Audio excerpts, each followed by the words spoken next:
Hello friends, today's topic is about disseminated intravascular coagulation or shortly called as DIC, and another one that is PPH, that is postpartum hemorrhage. Both are related with the gynecology. So in detail of this or biochemistry of this DIC and PPH we will look in this video.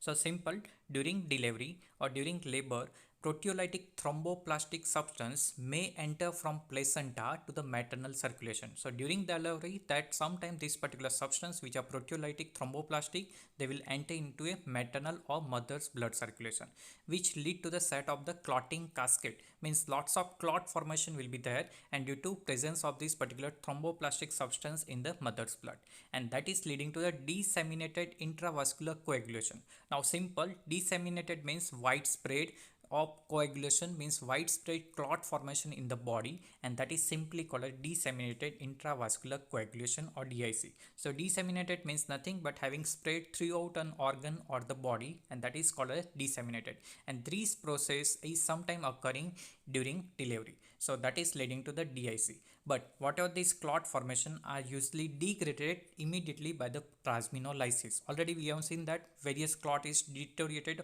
or destroyed with the help of fibrinolysis process. Same way that plasminolysis, that is helping to dissolve that clot. But sometime what happen, due to this process, continuation of this process of this disseminated intravascular coagulation, whatever the particular factors which are leading to this clot formation will be utilized completely. Means prothrombin and fibrinogen which are utilized for the clot formation, they are completely utilized in this coagulation process. Now further prothrombin and fibrinogen is not available, and that lead to the profuse postpartum hemorrhage. So that postpartum hemorrhage, so not a particular clot process, but there is a excessive utilization of whatever the clotting factor, and that will lead to the further injury, that will lead to the postpartum hemorrhage, and that profuse bleeding need to be corrected immediately. It is a one kind of emergency. If it is not corrected properly, then maternal morbidity or mortality will be there. So you have to remember that disseminated intravascular coagulation is occurring due to this proteolytic thromboplastic substance